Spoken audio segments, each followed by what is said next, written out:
Di sini terkait dengan kurikulum juga kita ingin berbincang-bincang terkait dengan kurikulum Merdeka yang saat ini sudah angkatan kedua bagi sekolah penggerak tahun kedua, dan juga yang non sekolah penggerak atau jalur mandiri adalah tahun pertama di tahun ajaran baru ini. Kita ingin meninjau pelaksanaannya seperti apa, dan kita izinkan kita juga ingin melakukan sosialisasi dan juga meluruskan beberapa miskonsepsi yang terjadi terkait dengan kurikulum Merdeka yang sudah akan kita laksanakan bersama di tahun ajaran 2022-2023 ini. Visi dan keunggulan kurikulum Merdeka. Kemudian yang kedua, kami juga ingin meluruskan beberapa miskonsepsi terkait kurikulum Merdeka. Dan yang terakhir, kita akan menyampaikan terkait dengan aksi tindak lanjut kurikulum Merdeka dengan penggunaan platform Merdeka Mengajar atau PMM dan juga komunitas belajar. Yang pertama, Bapak Ibu, kita ketahui bersama bahwa Menteri Pendidikan dan Kebudayaan Riset Teknologi bahwa sudah menelurkan kebijakan Merdeka Belajar pada episode ke-15, yaitu kurikulum Merdeka dan juga platform Merdeka Mengajar. Itu 2013 ada kurikulum yang darurat dan juga tentu saja kurikulum Merdeka yang baru. Nah, kurikulum Merdeka ini memiliki beberapa keunggulan, Pak PLH Bupati. Yang pertama adalah lebih sederhana dan juga mendalam, di mana esensialnya adalah pemana tidak ada lagi sekarang harus mengejar materi KIKD, kompetensi inti kompetensi dasar yang harus dikejar dan tergesa-gesa. Yang paling penting adalah bagaimana murid bisa belajar dengan baik dan bisa meningkatkan kompetensinya, dan berbeda-beda gitu ya, karena kondisi siswa berbeda-beda, start baik di Kabupaten Pasuruan maupun di daerah lain. Setidaknya ada 6 miskonsepsi yang kita identifikasi di sini. Yang pertama adalah terkait dengan bagaimana kewajiban untuk menerapkan kurikulum Merdeka. Perlu kita luruskan di sini, Bapak PLH Bupati, bahwa kurikulum Merdeka tidak wajib, tidak ada kewajiban untuk menerapkan kurikulum Merdeka. Ini disesuaikan pilihan ya, disesuaikan dengan pemahaman sekolah masing-masing dan bagaimana kesiapannya. Kemudian ada beberapa pemerintah daerah yang cenderung memaksakan untuk menerapkan kurikulum Merdeka di semua sekolah. Nah, perlu kita sampaikan di sini, mohon maaf, bahwa dalam menentukan jalur mandiri, terutama yang mandiri ya, pemerintah daerah dan dinas pendidikan tidak perlu memaksa sekolah untuk memilih jalur tertentu. Namun pemerintah daerah atau dinas perlu mendorong sekolah untuk melakukan refleksi sesuai dengan kondisi dan kesiapan sekolah masing-masing.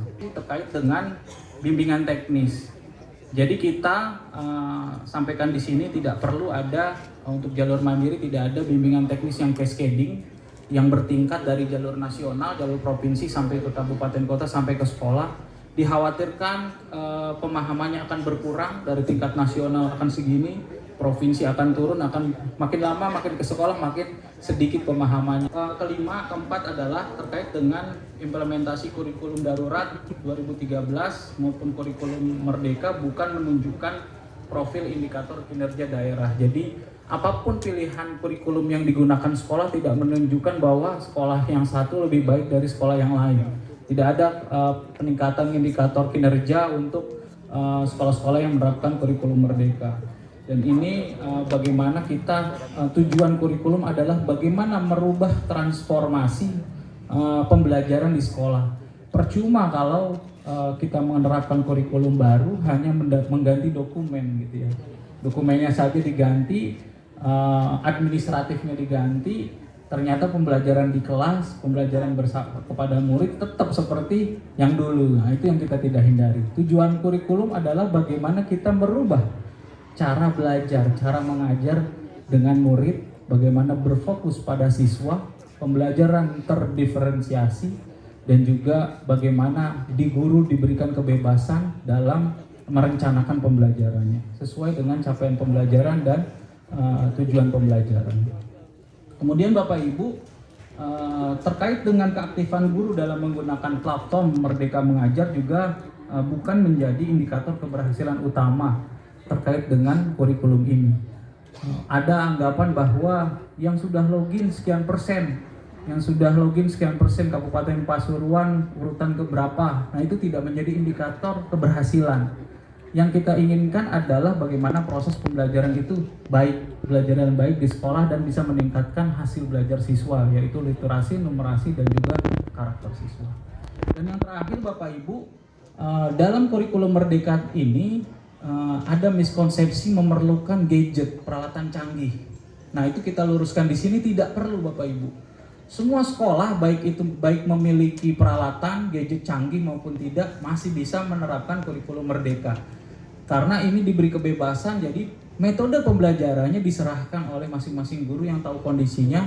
Baik itu memiliki gadget, ya kita sediakan platform Merdeka Mengajar, ada internet di situ. Bagi sekolah-sekolah yang tidak memiliki internet atau gadget akan disesuaikan dengan materi bahan ajar yang tidak memiliki, tidak mengharuskan menggunakan gadget atau internet. Jadi benar-benar kita sesuaikan. Kemudian yang terakhir Bapak Ibu, kita ingin menindaklanjuti terkait dengan penggunaan platform Merdeka Mengajar dan pemberdayaan komunitas, di mana saat ini sudah saatnya kita mengajak guru-guru, kepala sekolah di sekolah-sekolah untuk menerapkan kurikulum Merdeka bersama-sama belajar mandiri. Dengan kita sudah menyiapkan platform Merdeka Mengajar, mohon dibuka semuanya, dicek, kita belajar bareng-bareng. Kalau susah ya bareng-bareng gitu ya. Ada komunitas belajar namanya kita sebut. Jadi kita bisa belajar bersama, saling berbagi dan lain sebagainya. Kemudian Bapak Ibu, kita ketahui bersama bahwa murid adalah fokus utama dari kurikulum ini. Jadi benar-benar bukan metodenya, bukan namanya, bukan administrasinya, bukan platformnya, tetapi murid lah. Kalau muridnya kesulitan menggunakan aplikasi, ya kita cari cara lain. Masih banyak cara-cara yang lain yang diberi kebebasan, gurunya lah yang tahu untuk kepentingan murid. Dan ini yang penting adalah kita lihat bagaimana siswa-siswa bisa belajar dengan baik dan bisa meningkatkan hasil belajarnya. Untuk tips belajar dan mengimplementasi kurikulum Merdeka, bisa mengaktifasi akun Belajar ID, karena semua untuk platform Merdeka Mengajar menggunakan Belajar ID. Login pada platform tersebut, bisa di Play Store Android Bapak Ibu. Kemudian juga bisa mencari tahu tentang filosofi dan prinsip kurikulum Merdeka di platform tersebut. Kemudian bisa mengikuti pelatihan mandiri kurikulum Merdeka secara bertahap dan juga bisa belajar bersama komunitas guru baik daring maupun luring. Jadi komunitas bersama ini tidak harus bertemu, bisa juga dalam luring, daring ya, dalam jaringan, ataupun bisa juga bersama-sama bertemu. Mari kita laksanakan tahun ajaran 2022-2023 dengan semangat belajar dan berbagi. Kami menangkap semangat untuk menerapkan kurikulum Merdeka di Kabupaten Pasuruan yang luar biasa. Kita hargai di sini Bapak Ibu semangatnya untuk berubah. Bagaimana mudah-mudahan yang kita lakukan ini dengan semangat kita benar-benar bisa meningkatkan hasil belajar siswa kita.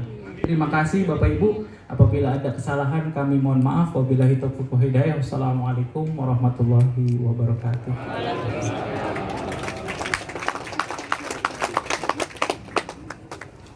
Demikian